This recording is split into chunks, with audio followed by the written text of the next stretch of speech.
Hello दोस्तों, आप देख रहे हैं आर एल रेवेन्यू। आज मैं आपको बताने वाला हूँ कि उत्तर प्रदेश में खसरे की ऑनलाइन फीडिंग कैसे की जाती है। तो प्लीज़ अगर आपको ये वीडियो पसंद आए तो इस चैनल को लाइक कर देना एंड सब्सक्राइब कर देना। तो चलते हैं, सबसे पहले आपको क्रोम पर जाना है।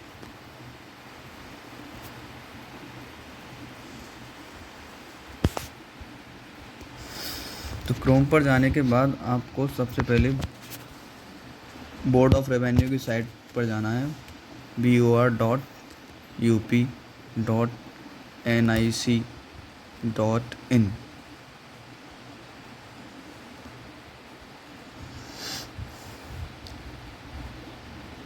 इसके बाद आपको यहाँ ऑप्शन आ रहा है, सबसे पहले भूले खतौनी, उसके बाद भूले खसरा। तो भूले खसरे पर आपको क्लिक करना है। भूले खसरा के बाद आपको भूले खसरा पर क्लिक करना है।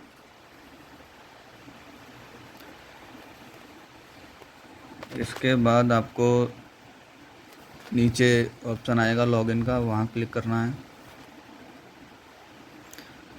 लॉगिन पर क्लिक करने के बाद आपको बहुत सारे ऑप्शन, लॉगिन के ऑप्शन आ जाएंगे।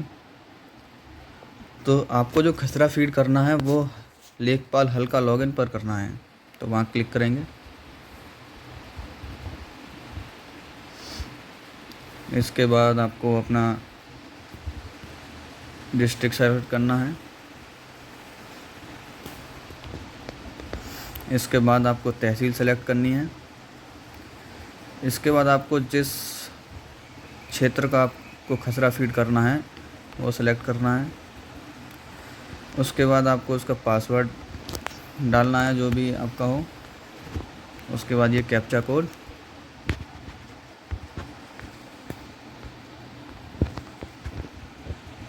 और लॉगिन पर क्लिक कर देना है। लॉगिन पर क्लिक करने के बाद आपके पास ऑप्शन आ जाएंगे। नाम आपको किस गांव का फीड करना है, फसली वर्ष चुनें। फसली वर्ष अभी यही चल रहा है, 1428 फसली वर्ष का फीड हो रहा है। इसके बाद आपको खरीफ की फसल, विशेष पड़ताल, रबी की फसल, जायद फसल। तो सबसे पहले हम खरीफ की फसल पर क्लिक करेंगे, फिर आगे बढ़े पर क्लिक कर देंगे। अब आपके पास ऑप्शन आ गए खसरे का प्रारूप, प्रविष्टि, संशोधन, डिलीट, रिपोर्ट, पीछे जाएं। तो जब आपको खसरा फीडिंग करनी है तो आपको प्रविष्टि पर क्लिक करना है। प्रविष्टि पर क्लिक करने के बाद आपको जैसे खतौनी आती है खोलने के लिए, ऐसे ऑप्शन आ जाएंगे। तो अब आपको यहाँ घाटा संख्या डालनी है। तो मान लेते हैं घाटा संख्या मैं डालता हूँ 665, 665। 665 घाटा संख्या डालने के बाद यहाँ हम खोजे पे क्लिक करेंगे। खोजे पे क्लिक करने के बाद यहाँ नीचे ऑप्शन आएगा सेलेक्ट करने का, यहाँ उसे सेलेक्ट के ऑप्शन पर क्लिक करेंगे। और राइट साइड में भाग 2, भाग 3 ये ऑप्शन आ रहे हैं। इसमें भाग 2 में फसल व सिंचाई के साधन के विवरण पर क्लिक करेंगे। घाटा संख्या 665 का पेज हमारे पास ओपन होकर आ गया है। अब इसके बाद हम यहाँ फसल सेलेक्ट करेंगे सबसे पहले। तो फसल अमूमन यहाँ पर उत्तर प्रदेश में धान, अधिक उपज वाला धान बासमती,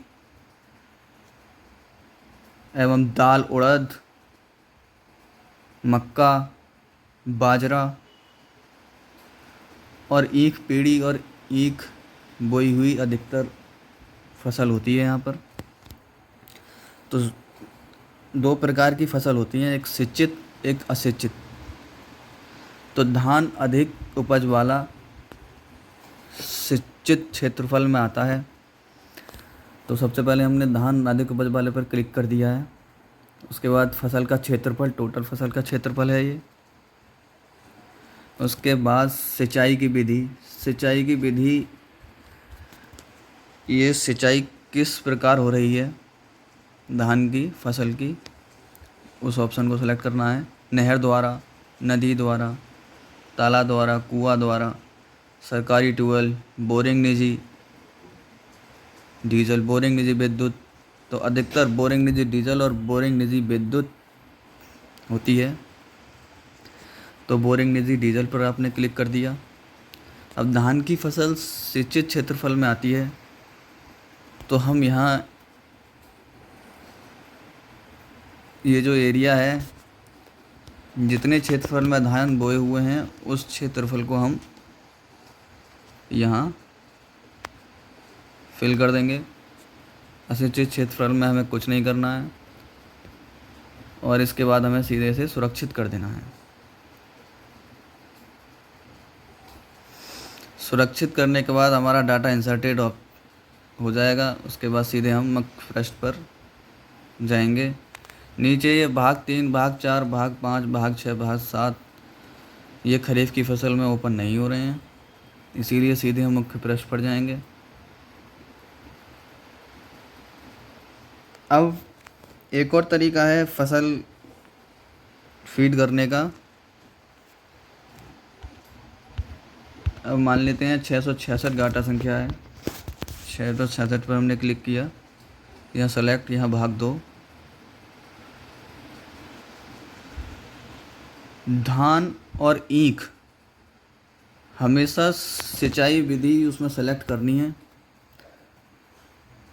अगर किसी के खेत में डीजल बोरिंग है या विद्युत बोरिंग है तो वो सेलेक्ट करना है धान और ईख में विशेषकर, नहीं तो अन्य पर ज़रूर क्लिक करना है और सिंचित क्षेत्रफल में उसका रकबा भरना है। अगर हमारे खेत में दाल, उड़द या बाजरा है तो हमें सिंचाई की विधि सेलेक्ट नहीं करनी है, क्योंकि ये अधिकतर उत्तर प्रदेश में असिंचित क्षेत्रफल में आते हैं। तो सिंचाई की विधि हमें सेलेक्ट नहीं करनी है। इसके बाद सीधे हमें बाजरा और उड़द का जो रकबा है वो हमें असिंचित क्षेत्रफल में सीधे भर देना है।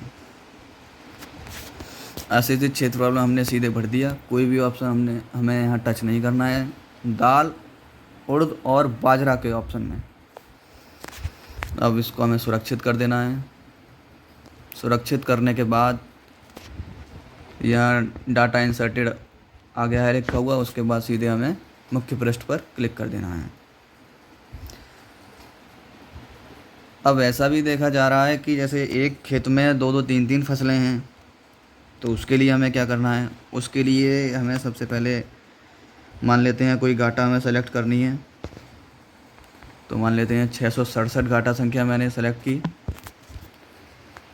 यहाँ खोजे पे क्लिक किया, यहाँ लॉग भाग 2,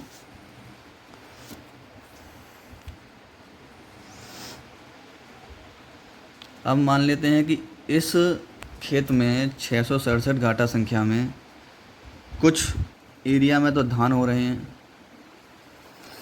तो धान के लिए हमेशा अगर इस खेत में बोरिंग निजी डीजल या बोरिंग निजी विद्युत है तो सेलेक्ट करेंगे, अन्यथा हम अन्य पर क्लिक कर देंगे। और इसके बाद धान सिंचित क्षेत्रफल में आते हैं। अब जितना रकबा इसका सिंचित क्षेत्रफल का होगा, मान लेते हैं 1 हेक्टेयर में इसने धान बो रखे हैं और बाकी के इसने 728 एयर में इसने बाजरा बो रखा है। तो बाजरा का ऑप्शन यहाँ हम फसल जोड़े पे क्लिक करेंगे। फसल जोड़े पे क्लिक करने के बाद यहाँ हम बाजरे पे क्लिक कर देंगे। अब बाजरे पे क्लिक करने के बाद यहाँ टोटल रकबा हम फीड कर देंगे। जो हमारा है फसल का क्षेत्रफल। उसके बाद सिंचाई विधि में इसमें हमें सेलेक्ट कुछ नहीं करना है। यहाँ सिंचित नहीं होता है बाजरा, इसीलिए इसको 000 कर देंगे। असिंचित क्षेत्रफल है, बाकी बचा हुआ सिंचित क्षेत्रफल 0.728 एयर हम यहाँ से सेलेक्ट कर देंगे। अगर हमारे पास इस खेत में और भी फसल बोई हुई है तो फिर से हम फसल जोड़े पर क्लिक करेंगे, लेकिन हमारा ये रकबा यहीं पूरा होता है 1.728, तो हम इसे सुरक्षित पर क्लिक कर देंगे। सुरक्षित पर क्लिक करने के बाद ये डाटा इंसर्टेड का हमारे पास हो गया है। और मुख्य पृष्ठ पर क्लिक कर देंगे। बाकी ये ऑप्शन जितने भी हैं भाग 3, भाग 4, भाग 5, ये सब रबी की फ़सल में खुलेंगे। अभी ये खरीफ की फ़सल में सिर्फ इतना ही फीड होना है। अगर आपको खसरा फीडिंग समझ में आई हो, आपको अच्छा लगा हो, तो ये प्लीज़ इस चैनल को लाइक कर दें एंड सब्सक्राइब कर दें। Thank you.